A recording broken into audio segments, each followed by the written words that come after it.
was a silly goose for asking questions when there ain't no use. I cannot tell you the reason why,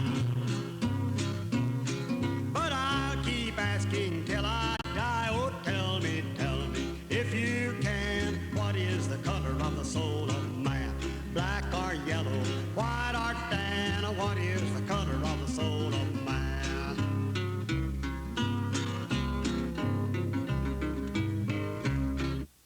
When Moses stood on a Sinai,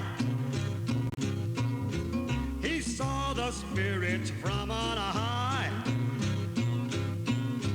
I've looked and looked up in the skies, but I don't have that kind of eyes. So tell me, if you can, what is the color of the soul of man?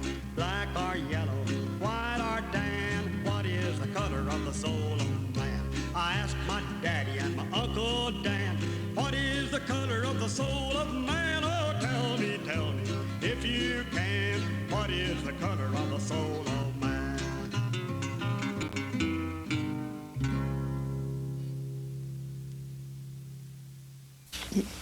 Welcome to another program of the Coalition for the Rights of Victims. And we're honored and very pleased to be here with Joe Powdrell. Thank you. And we're here to honor the birthday of Dr. Martin Luther King, who did so much in the fight for freedom for the individual, who knew what a devastating condition slavery is, had the courage to fight for liberty and freedom for the individual. Not many people do that. Dr. King realized the importance of our judicial system and the individual's inherent right to his life, his liberty, and his property. Our Constitution must guarantee those rights for every individual without exception. And the Coalition for the Rights of Victims are very interested in improving the judicial system so that the victim is not ignored, but there is restitution to the victim. We seem to concentrate so much on making life easier and more pleasant for the aggressor. We have murderers, rapists, thieves, lolling about in our prison, living better than most working people live. The victim is totally ignored. He may suffer for the rest of his life because of an injury that was inflicted on him. And our judicial system ignores that. We must take the profit out of committing crimes. And the only way we can do that is to have the aggressor make restitution to the victim. Now, this entails quite an area of study. It depends on the value you as an individual put on your life. If you consider your life important, you will want restitution. If you consider yourself a miserable nothing, you will allow yourself to be a plaything. I must never forget those who were chained and enslaved, or those who were burned alive during the Inquisition, because history has a way of repeating itself. Exactly. In any event, wonderful to be here, Joe. Joe. Thank you very much. My pleasure. Tell us something about your ideas about this wonderful celebration.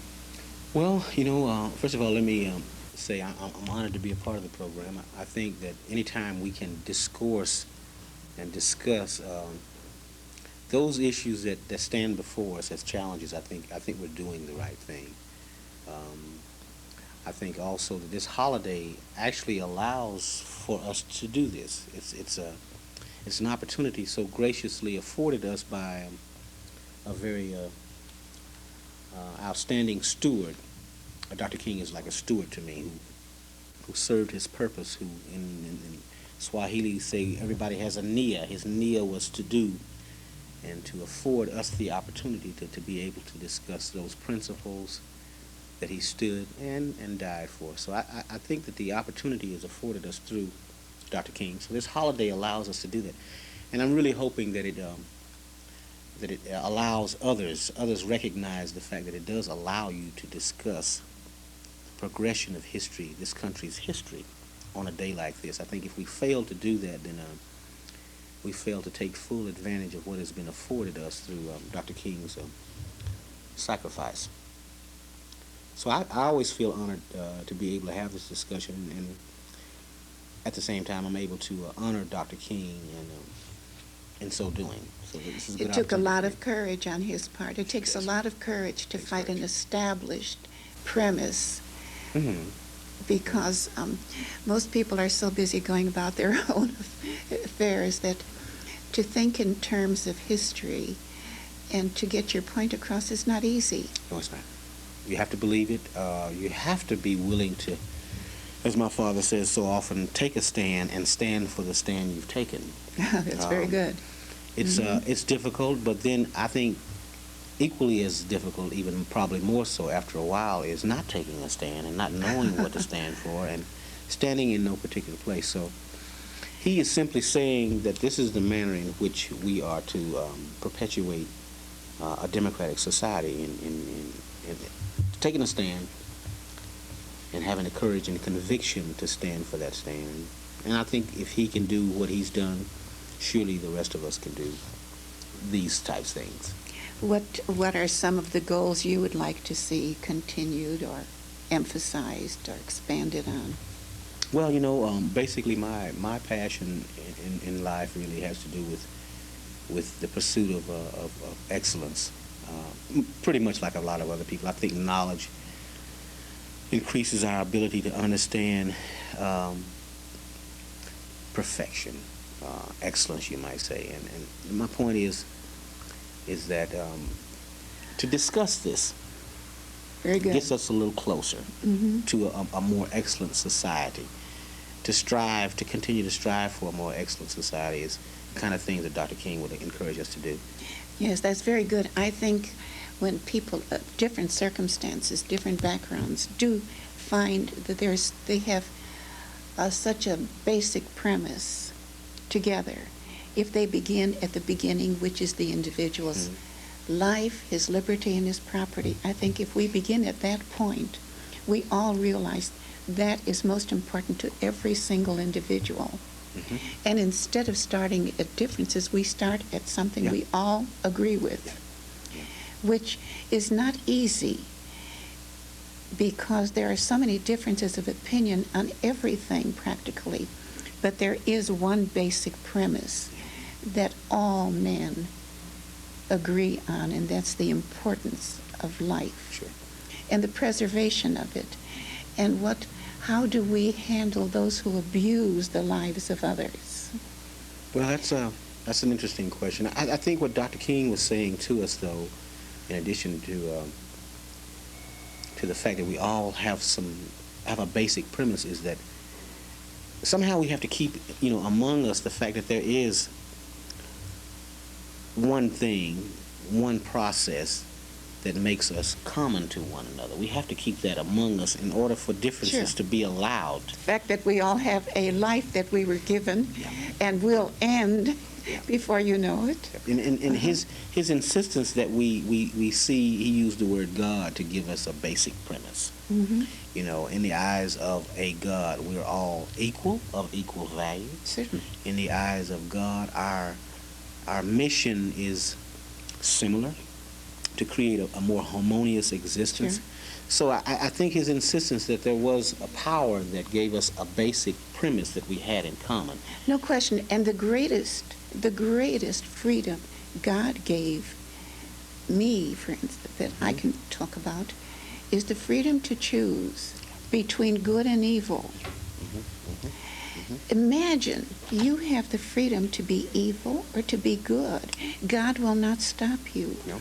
Of course, I believe you will be punished for it. You will pay for all of the evil you should. do. Absolutely, it's only fair. You should. But the fact so we should give each other the freedom to be mistaken. I've been in some discussions where 2 or 3 people completely reverse their positions. Sometimes when you discuss things from a different point of view, you get a different perspective. It's the power of discussion. And that's very, very I healthy. think so. I think so. Well, you talked about the, as it relates to slavery, the victim of slavery, how that individual has certain rights, and how restitution really should be a part of that whole. Absolutely. In all fairness to the victim. I think so. And I think that's one of the dilemmas that this country is having difficulties with. Well, there are some, it's very, one should not punish someone who's not been guilty.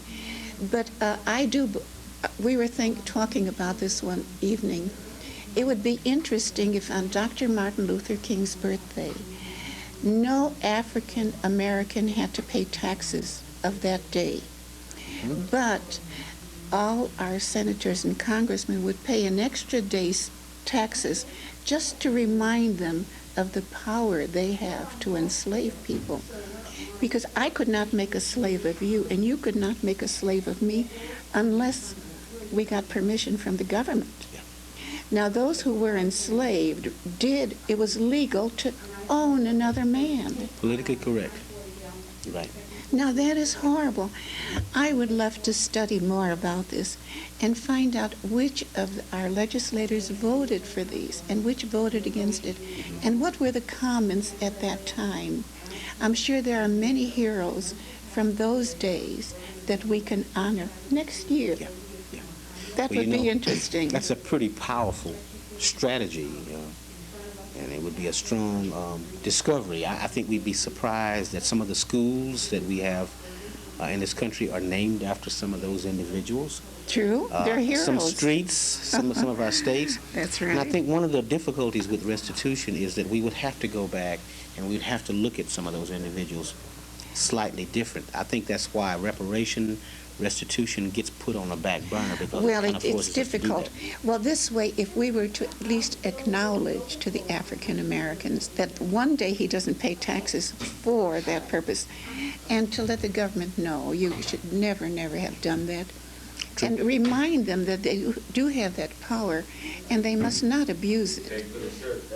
So I think, it's something to talk about. There's a twofold message there. Who the victim really is, how do you define a victim? A victim is someone who is forced to give in to another through the use of force. True. Anyone who is chained and brought from one place to another is a victim. Now, I might be a slave to alcohol or drugs, mm-hmm.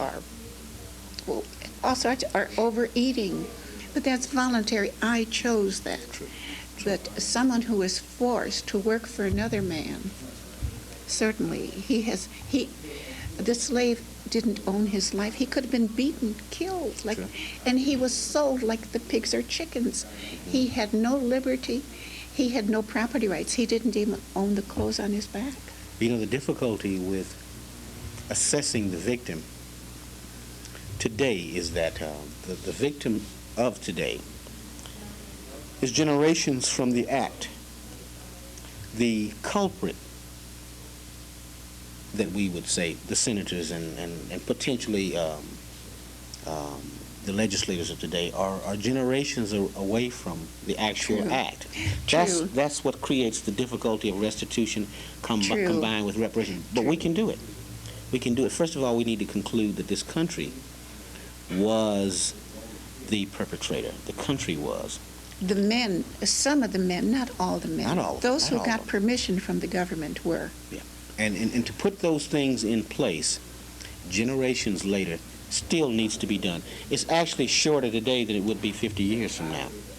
We're having to assess who the culprit was and who the victim. From an African American perspective, I know that there are a lot of African American people who feel victimized. But the manner in which we feel victimized gets away sometimes from the way the actual act of victimization went down. Well, it would depend on your memory.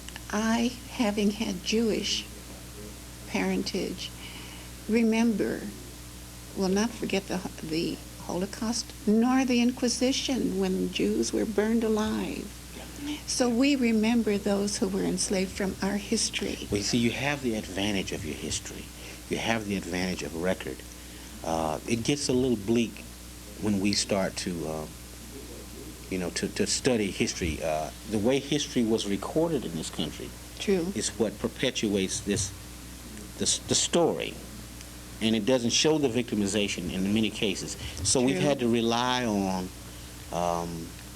what Grandpa said, Sure. and there are always distortions to it. You're absolutely right. Now, you see, your background and mine would be similar.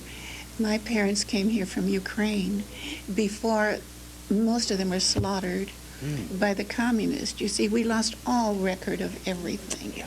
So there's no way you can trace back, Yeah. which is this problem with the Afro-Americans. But even in addition to that, there is an element of the truth that tends to progress to the future. I think the generations of today would be fairly accurate about feeling like a victim of that incident called slavery. And I think what's important as we restitute it, as we reparate it, is that it become clear of who the culprits were, who the culprits are, Mm-hmm. who the Right. victims were, Right. who the victims are. This country right now is a victim of this whole episode. True. I mean, our streets are was- more violent as a result of that episode. Well, there's no restitution to the victim today. There is probably less emphasis on the importance of the victim. When you think of the money that is spent on our prisons to make life nicer for the murderers and the rapists, Mhm. and It's to a great think that our judicial system is becoming more primitive and cruel. Well, you mentioned yesterday one of the driving forces behind most of the things that happens in this country is economics. Our judicial system is caught in a paradigm of economics. It's economically advantageous to incarcerate. We think it is. If you really follow the economics all the way out, it really doesn't add. It doesn't add up. But there are some people who come before our judicial system that it appears to be economically advantageous to send them to the left or send them to the right. Our system is really not thriving off of justice as much as it is, in too many cases, economics. And if you define justice, It would be as close to what we could get to would be a just restitution for one's performance of deeds. Being human, we're going to be off a little bit. we give medals to people and awards, and we applaud certain people, but we completely ignore the aggressors who have no pity, no compassion, who deprive others of important parts of their being. Let me ask you a question here. The interviewee is not supposed to ask the interviewer a Oh, question. come now. But, I've had it said to me a couple of times, do you think we're expecting too much of this country for it to be developed enough in its character? Well, it depends on what your goals are. If your goals are unreachable, perfection one will never achieve. Just proceed. But to improve with a big goal in mind, the only legitimate function of government, or the most important function of government, is to provide justice when the life, liberty, or property of an innocent individual is violated.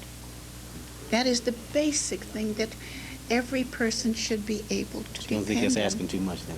I don't think that's, and that can be done right away. Yeah, I think so too. But- I and just wanted to hear it. And that's not an unachievable No, I goal. don't think so either. Now, when I don't I think so. hear people, preventative law is the opposite. Preventative law is to stop you from doing something because you might hurt yourself or hurt me. Now, preventative law is trying to make another man more perfect than he is. Well, God made you. And if you don't think God made you, or if I don't think God made you perfect, I should write a letter to God or try. But instead, I want preventative law. I'm trying to improve on God's handiwork. Pretty big job. God gave you the freedom to choose between good and evil. Now, if we accept the evil, who are we? Why should we blame you if we accept the evil acts? This is where Our judicial system, our prison system, the relationship between the victim and the government are most important because it's the innocent person who is being ignored and being hurt. So that's a beginning. We can do it. That's what I hear from you. Yes. I think it's within our reach. Good. I think too often we make living look so difficult until the average person can't perform it. That's one of the things I hate to see happen in this country. We make being a responsible citizen appear to be so difficult. People say, well, I'm not into politics. I'm not into it because it's nothing I can do. It's nothing I can Well, the perform. kind of government you live under is you're responsible whether you do anything about it or not, whether you like it or not. True. You have to live in a society that is dominated by the laws that are passed. The laws may be good for you, they may be bad for you. Change them. And I don't know, I always like to kind of take a peek and back to see who's coming after me with a rope or a chain or... Well, you should. I mean, after all, Because you know that some men are evil. Yeah. People don't want to be reminded of nasty parts of history because it makes them responsible for what is Has been sad gained by today, it.